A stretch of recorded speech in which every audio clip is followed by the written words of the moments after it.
Okay, doing a coolant change in a 2017 Yamaha Viking.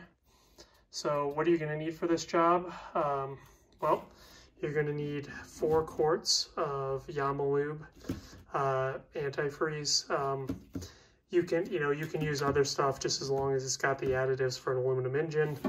I just go with the Yamalube because that's what Yamaha recommends, so kind of hard to beat that.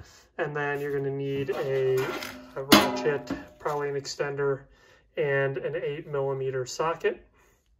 So we got that, a funnel, a pan to drain the coolant in, and then I'll talk a little bit about this if you've seen some of my other videos.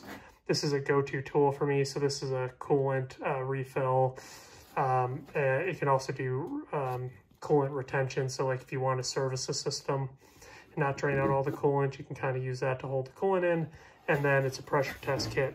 So I've got this, and I'm going to use this to refill it, but what I will do is I will call out specifically, because this has got a bleed procedure to make sure you get all the air out of the system.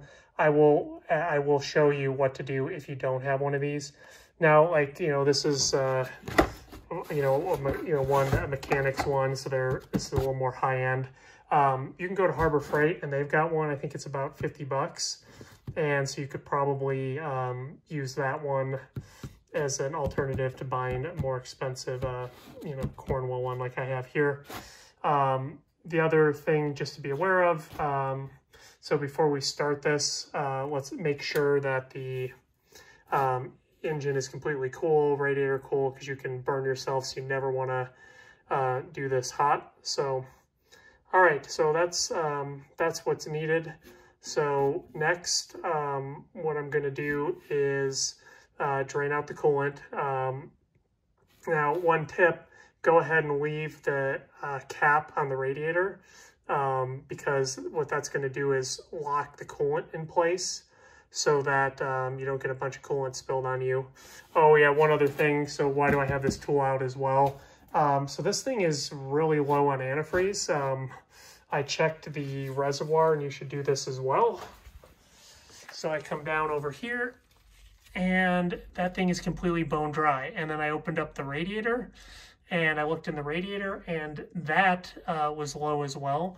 So I'm going to pressure test this system, because if you're in this type of situation, we got to figure out if there's any coolant leak. So I'm going to go ahead and do that pressure test.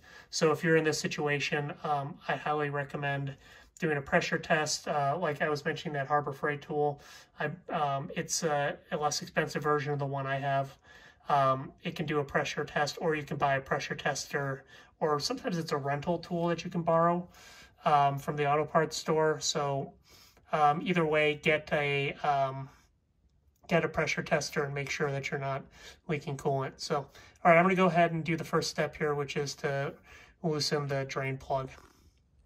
So I forgot a couple tools that you'll need for the coolant change. So you'll need an 8mm wrench and an 8mm ratchet with socket and an appropriate extension to get the drain plug bolts, and then also being able to open and close the bleeder screws.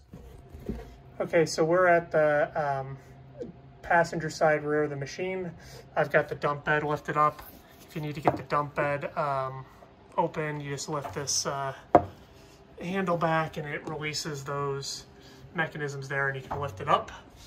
And then the area we want to focus on is where that coolant line right there. I don't know if you can see where my flashlight is, but this is the coolant line. It's coming into the engine right there. And then there's a series of bolts there.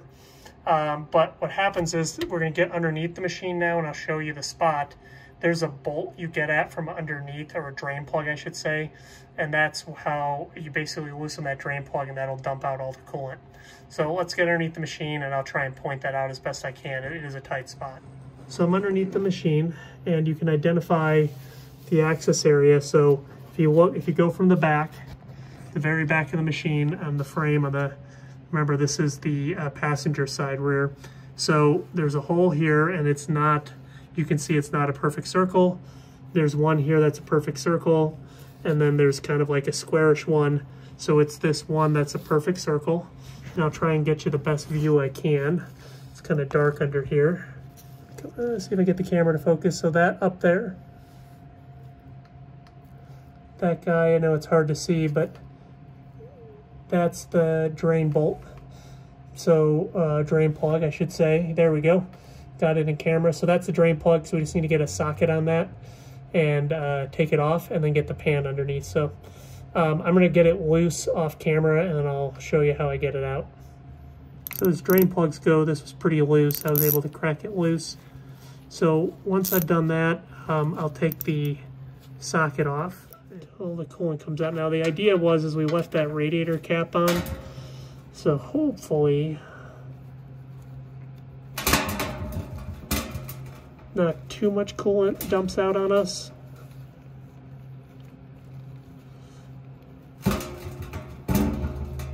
Okay, it's coming loose.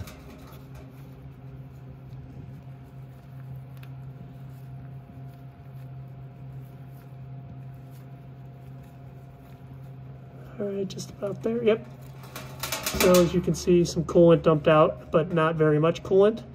And I have the drain plug. So now we'll go up front and we'll let the cap off the radiator and all that coolant will spill out. Okay, so I'm up front on the machine. I got the hood off. It should be easy enough to get that off. So now what I'm going to do is just get the radiator cap off. And I don't know if you could hear that, but the coolant is now spilling out like crazy. So let me go ahead and take it back there and I'll show you.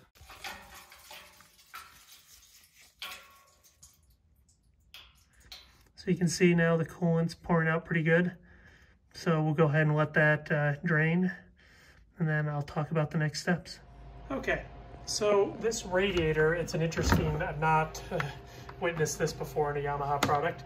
So I've got my fluid extractor here. You can't get all of the coolant out of the radiator. So I'm going to solve that problem by sucking out the last of the coolant using this.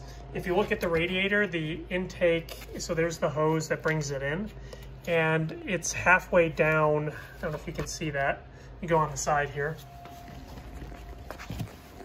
So the hose, if you look at it, is halfway down here on the radiator, and that's the same case as it is on the other side.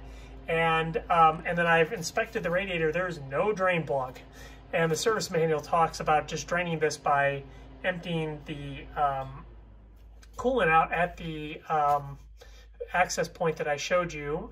So I'm just going to go ahead and pull that coolant out because I want to get it all out so I get a nice good change here. So let's go ahead and do that. Okay, so I got all the coolant. So I got a good bit of coolant out. So I got all that pulled out. So now let's go ahead and start filling this thing. Okay, so I'm back at the rear of the machine. So now what I'm going to do is I don't have my socket attached, but I'm just going to go ahead and thread this in. See, I may have to do it off camera. Yep, I'm having a little trouble there. So we'll go ahead and put the drain plug back in, and then once I get it threaded, I'll show you how I do it. So to get the drain plug back in, what I did was I came from the side here, and basically, if I can find it, and so what I did was then I just worked the wrench from up top, kind of using the view from the side here, and I was able to thread the drain plug in. So now I'll get underneath and show you how I torque it down. Okay, so I'm underneath the car, and so there's a torque spec for this, but you know, just about that much force on it is plenty. It will not come out, I promise you. And now we're ready to, on this machine, I'm going to go ahead and pressure test it because it was so low on coolant. And then from there, we'll go to filling. So unfortunately, where this radiator is placed, I can't really, where this filler is placed, it was really hard to get my coolant refilling tool in there, and so I managed to kind of rig something up so I could do the pressure test, but it's just not going to go great for filling this, so I'm going to go ahead and do it the manual way. So first thing we're going to do is get a funnel here and start pouring coolant in. Okay, so time to fill it with coolant. So I got my funnel here, I've got a long one so because of where the filler is, and I've got obviously my first bottle of coolant. So a few tips with coolant: you don't want to get it on your skin, so wear gloves, and you don't want to get it on any kind of paint because it'll, with the high pH of the coolant, it will basically damage the paint. So we'll go ahead and let's pour in the first quart. So what we're going to do is just keep on pouring in fluid until we get to the top of the radiator.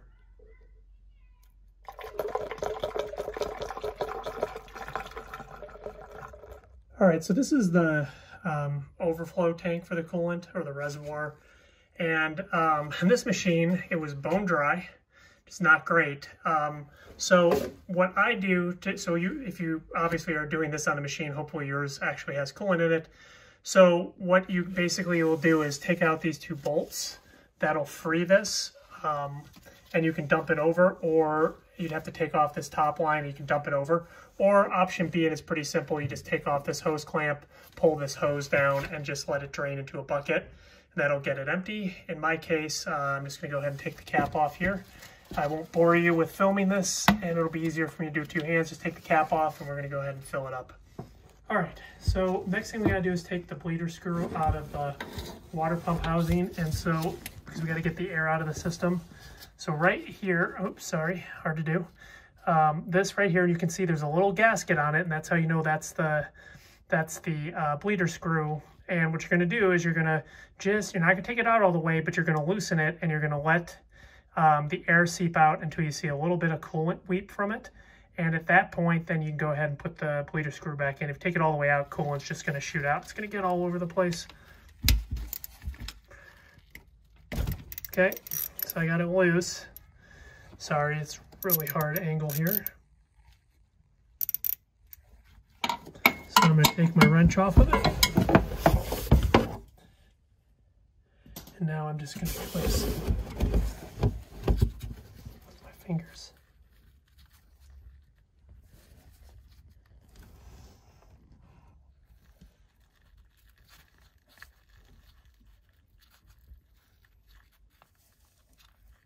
Okay, see, that's air seeping out. So let's just leave it there, and then at which point I feel like I'm getting a bit of coolant coming, then I'll go ahead and put that back in. But we can just let it work itself out. All right, so you can see now that coolant's coming out pretty good. So at this point, no bubbles, just watching coolant come out. So I'm gonna go ahead and tighten down the bleeder screw now, and we'll move on to the next one. Okay, so the next bleeder screw we got to get is right here. Sorry, right here on top of the cylinder head of the engine. So take a step back.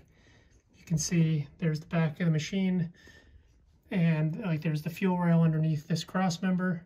And so basically we just need to get that guy loose. So let me set my light down, and then you can see, because it's got the gasket on it, it's the same procedure we did before.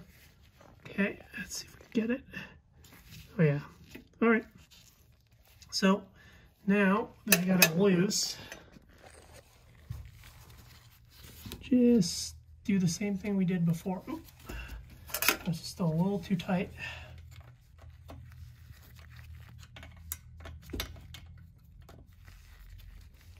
Okay.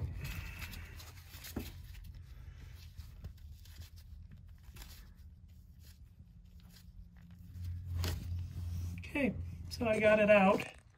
Hopefully you can see that. So now we'll just give it some time to let the air out. Okay, so this part was definitely hard. I'm used to doing these by vacuum filling, which makes this a lot easier.